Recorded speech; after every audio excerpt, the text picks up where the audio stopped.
नमस्कार दोस्तों, आज आपसे मैं दो बातें करना चाहूँगा। सबसे पहले कि ज़िंदगी में चाहे जितने भी बुरे दिन आ जाएँ, जितना भी बुरा वक़्त क्यों ना चल रहा हो, अपने ख्वाब हमेशा ऊँचे रखना, हमेशा ऊँची सोच रखना। आज भले ही तुम रेलवे, एसएससी, एफसीआई या आईबीपीएस की तैयारी क्यों ना कर रहे हो, लेकिन कभी भी इन जॉब से सैटिस्फाइड मत होना। हमेशा ज़िंदगी का तुम्हारी लक्ष्य होना चाहिए कि हाँ, तुम भी आईएएस बन सकते हो और इस चीज़ को कॉन्फिडेंस के साथ में हिम्मत है तो कमेंट बॉक्स में लिख कर बताओ कि हाँ, मैं आईएएस बनना चाहता हूँ।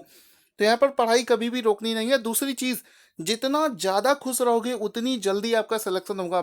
भले ही आपकी फैमिली में कोई दिक्कत हो या जीवन में कोई भी परेशानी हो, जितना ज़्यादा खुश रहोगे उतनी जल्दी सेलेक्ट होगे, ये मेरी बात याद रखना।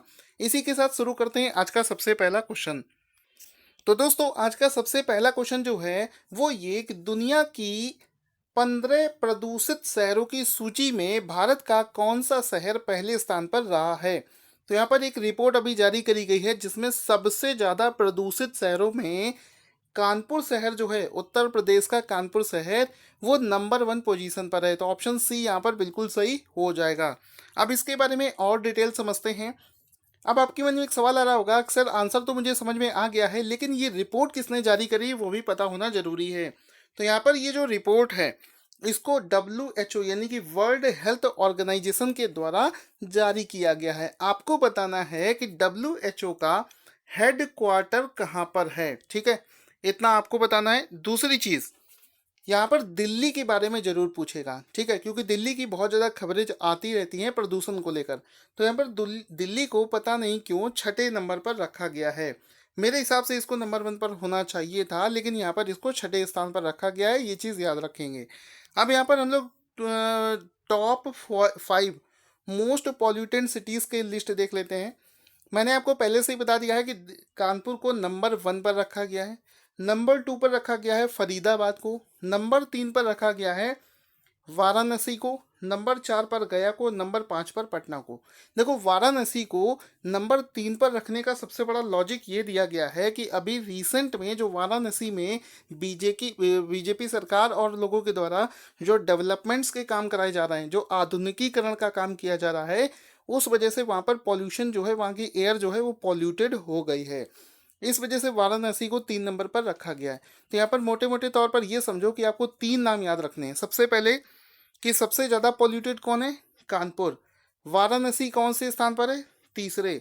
दिल्ली कौन से स्थान पर है, छठे। बस ये मेन पॉइंट्स है जो आपको याद रखने हैं, ठीक है। तो ये वाला क्वेश्चन आपका हो गया, लेकिन चूंकि यहाँ पर हमने रैंकिंग वाला क्वेश्चन किया है, तो पिछले 2-3 महीने में जो भी इंडेक्स और रैंकिंग वाली चीज़ें हैं उनको फटाफट रिवाइज भी कर लेते हैं।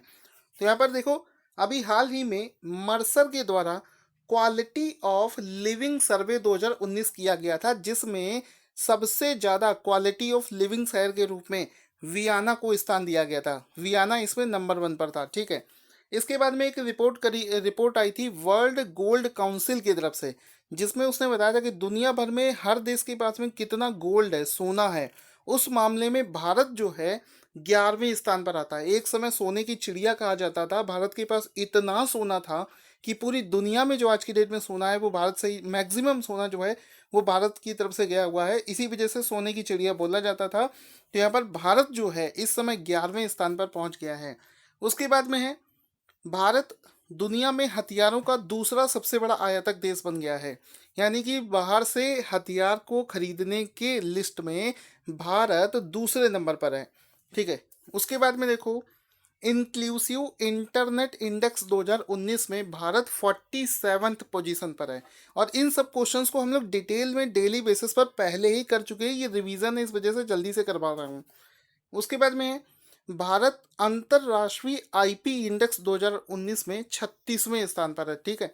उसके बाद में है वैश्विक भ्रष्टाचार सूचकांक। वैश्विक भ्रष्टाचार सूचकांक में भारत 78th पोजीशन पर है। तो ठीक है, वीडियो को पॉज भी कर सकते हो। सारी चीज़ों को एक बार आंख बंद करके मेमोराइज जरूर कर लेना। देखने भर से आपको याद नहीं होगा, एक बार मेमोराइज करना जरूरी है।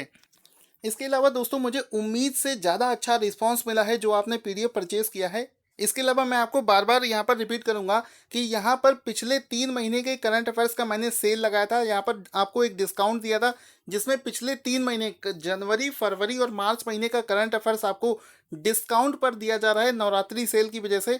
और आपको केवल 3 दिन बचे हुए हैं, यानी कि 12 तारीख, 13 तारीख और 14 तारीख।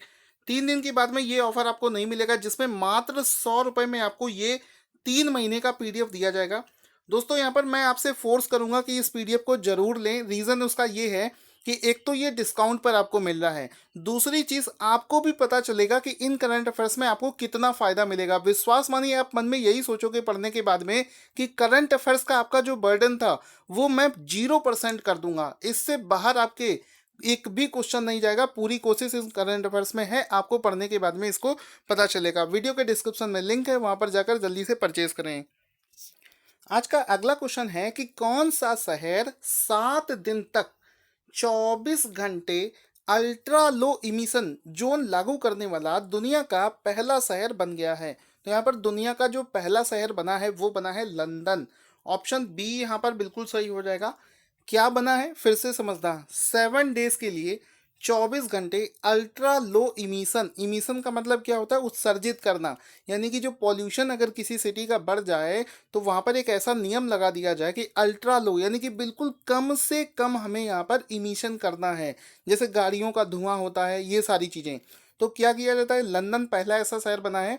अब इसी तरीके से इसको दिल्ली से कंपेयर किया जा रहा है कि जैसे दिल्ली में पॉल्यूशन बढ़ रहा है, अगर दिल्ली में भी ऐसा कोई नियम लगा दिया जाए कि अल्ट्रा लो पॉल्यूशन, यानी कि ऐसी गाड़ियां बिल्कुल बैन हो जाएंगी जिन जो हाई पॉल्यूटेड है, बहुत ज़्यादा पॉल्यूशन प्रोड्यूस करती हैं, तो जाहिर सी बात है कि वहाँ दिल्ली का जो एटमॉस्फेयर है वो क्लीन हो जाएगा। तो लंदन इस चीज़ को इम्प्लीमेंट करने वाला पहला शहर बना है दुनिया का। तो यहाँ पर लंदन इसका राइट आंसर हो जाएगा।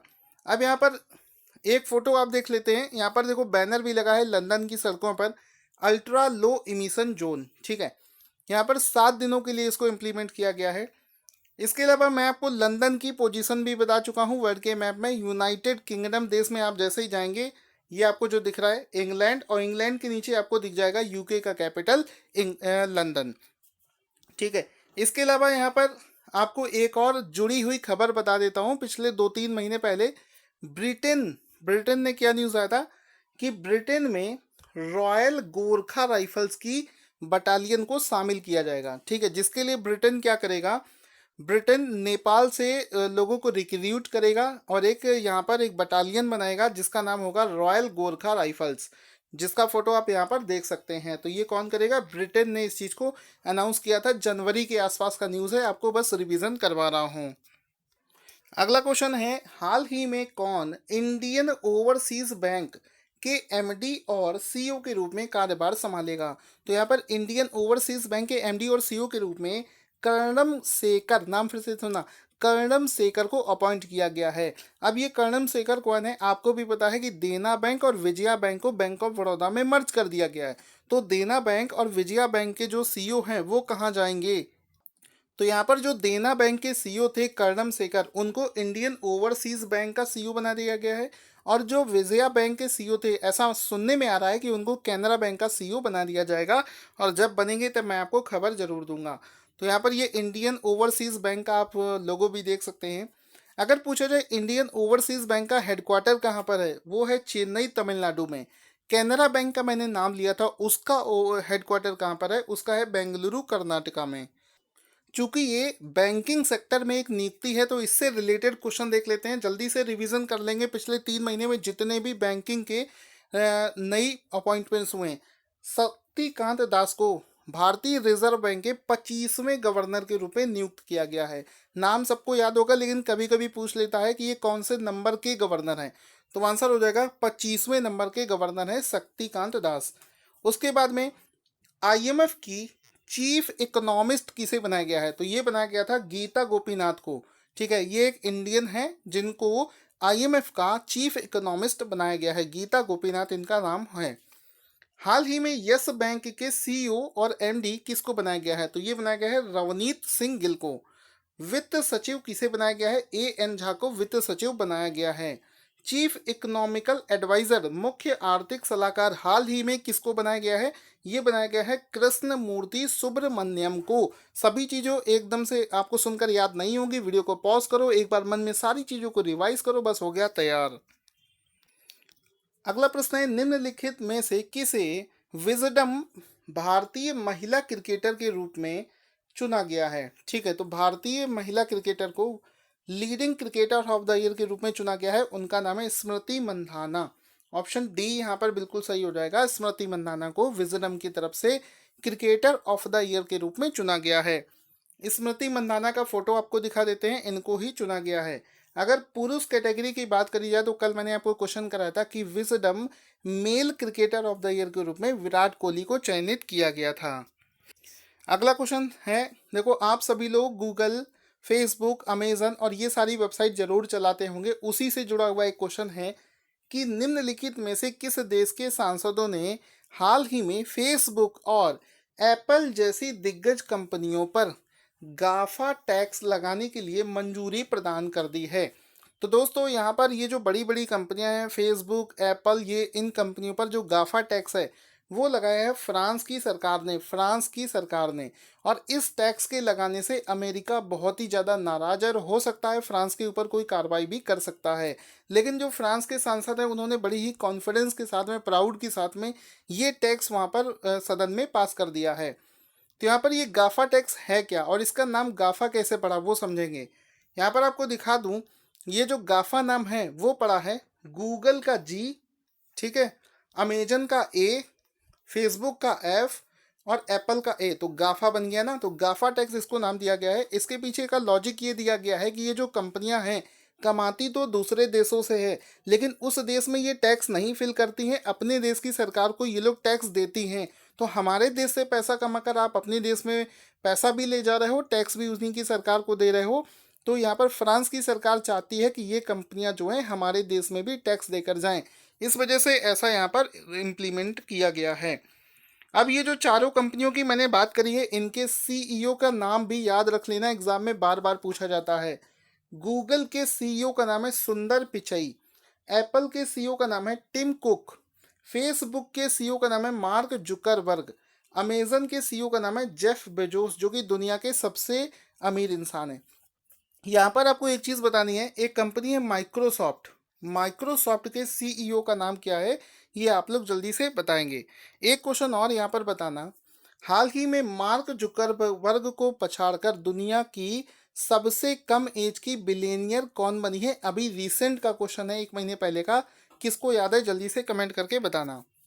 अब चूंकि बात यहाँ पर फ्रांस की है मैंने, ये फ्रांस ने इस गाफा टैक्स को लगाया है, तो फ्रांस वर्ल्ड के मैप में कहाँ पर है इसको भी देख लेते हैं। तो यहाँ पर आपको ये वर्ल्ड का मैप दिख रहा होगा, यहाँ पर ये रहा अपना प्यारा भारत, और यहाँ पर यूरोप की तरफ आप जाएंगे तो फ्रांस आपको वहाँ पर नज़र आ जाएगा। यूरोपियन कंट्रीज में आता है फ्रांस। अगला क्वेश्चन बनेगा कि 10वां MENA पर विश्व आर्थिक मंच का आयोजन कहाँ पर किया गया है? तो ये वर्ल्ड इकोनॉमिक फोरम इसको बोलेंगे। तो ये जो MENA का जो WEF फोरम है ये ऑर्गेनाइज किया गया है जॉर्डन देश में। ऑप्शन ए यहाँ पर बिल्कुल सही हो जाएगा।